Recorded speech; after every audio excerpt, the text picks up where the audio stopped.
Asambleja e përgjithshme e zakonshme e FSHF-s zhvilloi punimet në ambientet e shtëpisë së futbollit me pjesëmarrjen e delegatëve, anëtarëve dhe përfaqësuesve të institucioneve kombëtare e ndërkombëtare të futbollit. Në këtë aktivitet morën pjesë Ministri i Arsimit dhe Sportit Ogerta Manastirliu, përfaqësuesi i FIFA-s Marco Ferri dhe ai i UEFA-s Josef Kliment. Punimet e asamblesë u hapën nga presidenti i FSHF-s Armand Duka, i cili në fjalën e tij theksoi se federata është e vendosur të çojë përpara zhvillimin e futbollit shqiptar me përkushtim, integritet dhe vizion afatgjat. Por çdo strategji, çdo projekt, çdo ambicie kërkon më shumë se sa ide dhe plane.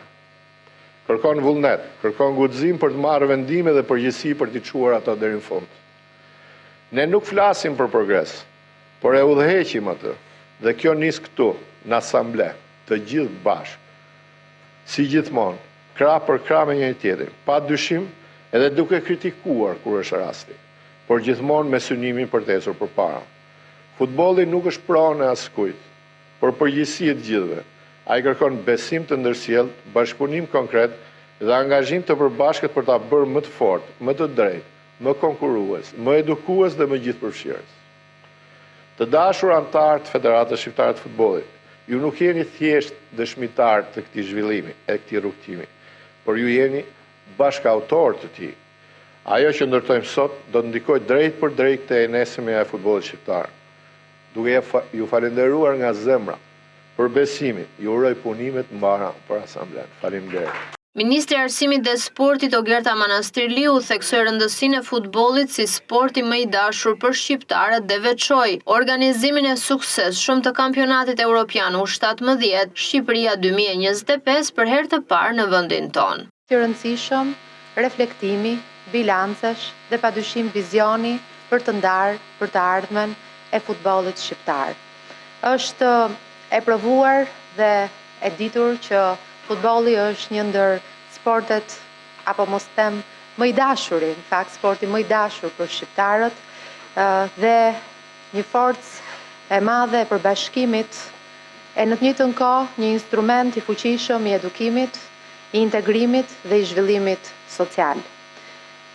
Ne kemi shumë për të krenuar me arritjet e sportit shqiptar, e mbi të gjitha me arritjet e futbollit shqiptar në një vërtet periudhë kohore të viteve të fundit, arritjet janë të shumta. Dhe dua të përmend një ndër aktivitetet ndërkombëtare që zhvilluam në Shqipëri, kampionatin europian të U17, ku Shqipëria jo vetëm mori pjesë me ekipin e saj të futbollistëve më të mirë nën 17 vjeç, por gjithashtu u bë një pikë e rëndësishme e destinacionit për aktivitete ndërkombëtare të futbollit edhe në këtë grup mosh, duke treguar edhe një herë, ashtu sikur se ka treguar ndër vite, që Shqipëria di të organizojë dhe di të mikpres aktivitete të mëdha ndërkombëtare. Nga verifikimi kryer në këtë asamble, nga 47 delegat ishin prezent 44 delegat të klubeve e shoqatave anëtare të FSHF-s. Sipas statutit u kërkua që anëtarët e asamblesë së përgjithshme të miratonin rendin e ditës. Më tej u vijua me zgjedhjen e delegatëve për të verifikuar proces verbalin e kësaj asambleje, ku sekretari i përgjithshëm i FSHF-s Ilir Shulku propozoi 3 emrat: Ardian Takaj, Donald Mziu dhe krenar Ali Mehmeti, të cilët u votuan nga delegatët e pranishëm në asamble. Më pas u votuan edhe delegatët e propozuar si vëzhgues të asambles Besnik Kaplanaj, Gerald Burba dhe Ilirian File. Në vijim anëtarët votuan për përjashtimin e shoqatës së mjekësisë sportive, e cila nuk është funksionale dhe në përputhje me ligjin. Gjithashtu u miratuan disa ndryshime në statut që synojnë qartësimin, përmirësimin teknik dhe harmonizimin e dispozitave ekzistuese të statutit. Në pikën e fundit të rendit të ditës, anëtarët votuan për pezullimin pa afat të gjitha marrëdhënieve juridike të FSHF-s me Kokshin deri në momentin kur gjendja e lishmërisë të rikthehet, vendimi i gjykatës së arbitrazhit sportiv të zbatohet plotësisht dhe Koksh të veprojë në përputhje me statutin e vet dhe normat ndërkombëtare të vetçeverisjes së sportit. Me miratimin e të gjitha këtyre pikave u mbyllën edhe punimet e asamblesë së përgjithshme të FSHF-s.